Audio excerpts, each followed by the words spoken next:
What's up, everybody, and welcome to my review of Friday Night Smackdown, live from Pittsburgh, Pennsylvania. Tonight, big things happen on this show. We kick it off with a video package from last Monday, basically showing, what happened with Jey Uso turn on Sami Zayn. Paul Heyman and them did arrive to the building, the Usos and whatnot, and that the Tribal Chief is proud of him and whatnot, and Heyman says he's also proud of him, and, you made the right decision on Monday.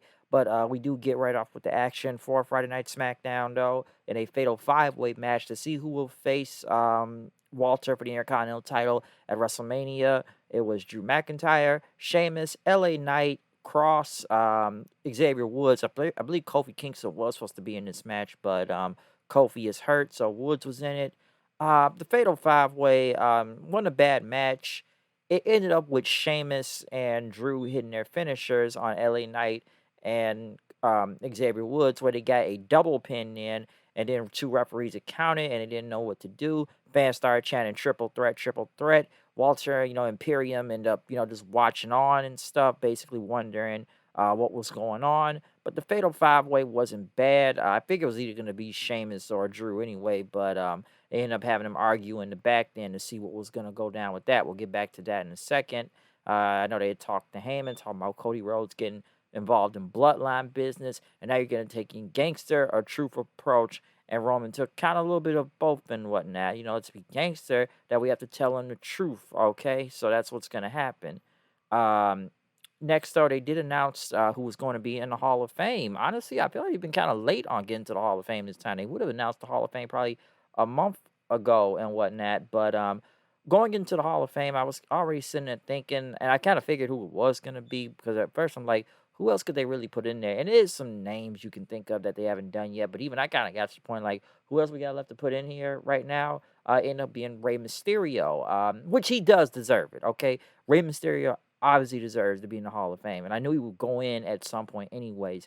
Did I think he would go in right now, being an active competitor, and that he can still go at a high level? No, and the video package wasn't bad, and they showed, uh, you know, matches or like comments, from either Kurt Angle, Batista, Orton, AJ Styles, Cena, and listen, Rey Mysterio deserved this. Deserves this. Okay, I have watched Rey Mysterio for a very long time, damn it, since WCW. Of course, everybody knows the Eddie Guerrero and Rey Mysterio match from Halloween Havoc. But I have watched Rey Mysterio since his WWE career had begun back in 2002. And this man has won almost every championship in the company or accolade, okay? Cruiserweight champion, tag team champion, intercontinental champion, U.S. champion, Royal Rumble winner, WWE champion, world heavyweight champion. Like I said, three-time world champion, heavyweight champion in general. But this man has done it all, okay? Rey Mysterio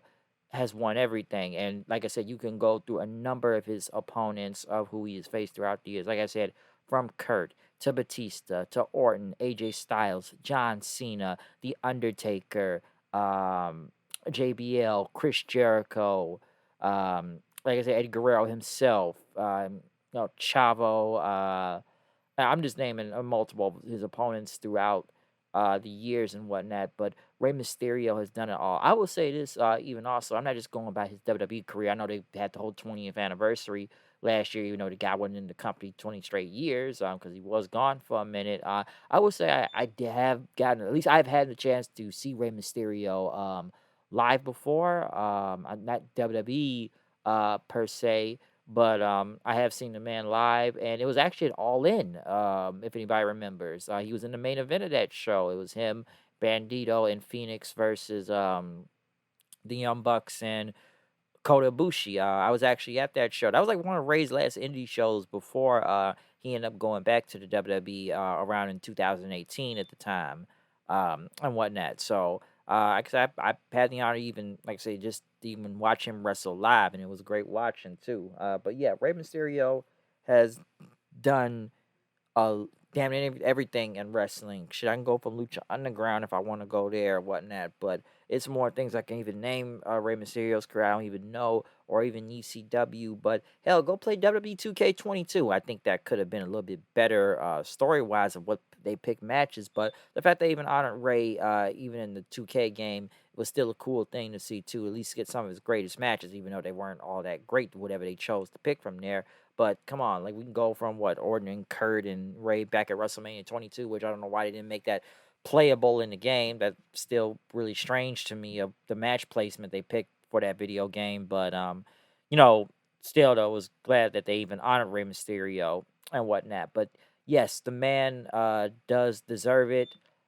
He did come out and was going to say something, but of course, Judgment Day comes out and interrupts him. Dominic called him, a washed up old man for WWE even inducting him into the Hall of Fame. And, how many soccer games did you miss of mine and all that stuff?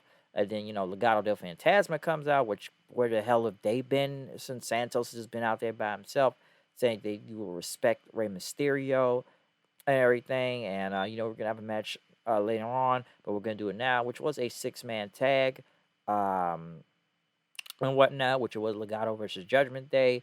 Of course, Ripley gets involved, and Ray tried to do something, but Priest ended up taking out what Mendoza out there. Dominic rolled him up, and end up winning the match then. But right after the Judgment Day stood in the ring, and Dom says, "Let me have this. I want to have a heart to heart with my dad." Fans chanting, "You suck." Dom basically said he doesn't know why they're inducting you. You're a deadbeat. And, I should have been Eddie Guerrero's son. Dom pushed Ray in. Ray's telling him to stop. Ray tried to leave. Dom tried to go for another cheap shot, but Ray ducked them and whatnot as he stood tall. As Legato ended up having his back as Judgment Day was holding Dominic back. Like I said before, the thing is this. Obviously, this is gonna go into the story. Now, do I feel like they're gonna just have Dominic come up and interrupt Rey Mysterio's induction speech just for the sake of this angle? Most likely they will. Okay. Do I think it'll be some career-threatening match for Rey Mysterio if Dominic loses? Because obviously Ray's got to get the win here. Like, come on, we've seen Ray damn near get his ass kicked by Judgment Day for damn near what 6-7 months now. Like he's got to get some type of payback at this point. Do I think Rey Mysterio is really about to retire? I don't know. Maybe he is. Maybe it's his last match. I don't know if it is. It doesn't really feel like it. I know some would question WWE even inducting, inducting full time guys, especially on the active roster where we see them every week still competing on this show. And like I said, Ray still goes at a high level, so it's not like the guy's lost a step or anything. Like the guy can still go out there. He's Rey Mysterio.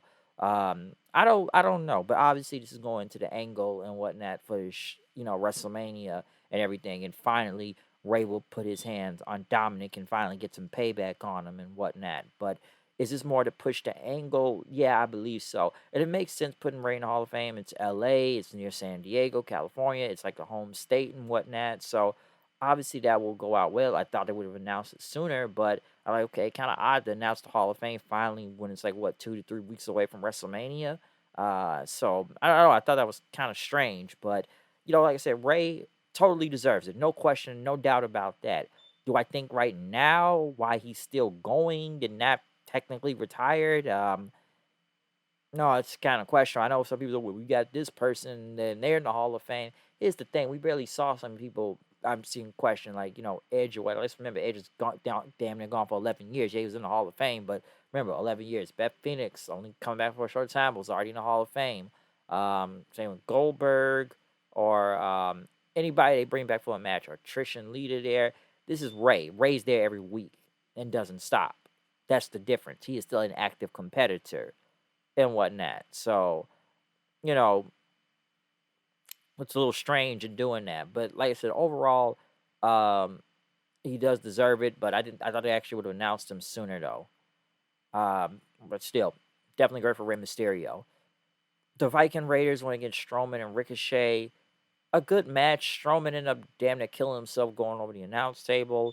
Ricochet was about to do, I guess it's 450, but for some reason, I'm sorry, whatever, KFC Logan there is doing some weird spell magic hand thing. I guess it was to distract Ricochet, but he misses the dive and what Roll Hansen there get a big, splash on him, and that was the match. So the Viking Raiders needed to win anyways because they've been getting their asses kicked for a minute, mostly by Drew and Sheamus there, so they needed a win, and pinning Ricochet, there's no surprise there. Walter was talking to Adam Pearce, basically talked about what happened, and it's going to be a match next week between Sheamus and Drew. Whoever wins will be going for the Intercontinental title at WrestleMania. Do I think it'll be a triple threat match and there'll be some type of double DQ or something, and they both end up in the match? Yes, I do. So get ready for that. Charlotte went against Shotzi Blackheart in a match. I know they had Ripley come out and watch. Charlotte won, figure eight. A rough match out there, but Charlotte won. He said, "You got anything to say to me, kid?" Ripley says, you remind me every time I want to challenge you that, I could see a lot of your acceptance and insecurities and whatnot, and I'm going to be the new SmackDown Women's Champion. Charlotte went on to say, I'm proud of your improvement and everything, but I've, done this every day of my life, and I stay improved. And basically, what Charlotte just went on saying, I work any male, female around in this company. No, you may rip a lot a lot of people around here, rip apart them, but you're not gonna get me. So it's okay promo between both of them too, and whatnot. Like I said, the story writes itself. I wouldn't say it's been the most interesting of promos or that much interaction with Charlotte and Ripley, but it's a little something something. The Usos came out then. Bloodline, Jay said, "Why did I do it, huh? Why did I do it? Because I had to. I had to." I said, "I didn't have a choice, all right? This is my twin. This is my brother, okay? This is my family, all right? And you only blame Sami Zayn for what happened, okay? What I'm going to do there? I'm going to stand and let my brother get clipped, okay? All Sammy had to do was fall in line. Jay says Sammy ain't blood and never will be. The Sami Zayn problem is over. Now we got to deal with Cody Rhodes. Cody Rhodes did come out telling the Usos, y'all talking about me. Why don't y'all talk to me, directly to me? And, you guys answer directly to Roman Reigns and whatnot, but I don't. Cody answers to the fans and stuff as Jimmy warned them and everything. You ain't going to make it to WrestleMania. You take another step. Next thing you know, Sami Zayn jumped from the crowd. Ended up going for Jay. Next thing you know, it's a big brawl between all four of these guys going to the crowd, back and forth till they got back in the ring, knocking out the Usos as Cody and Sami Zayn stood tall. So, good brawl at the end. The promo was, I don't know, it was okay. I thought with Jay, which, not surprised he said that. Now, some people think this is a double turn and that it was Sammy and him in on it, some secret plan or something. Maybe, I don't know.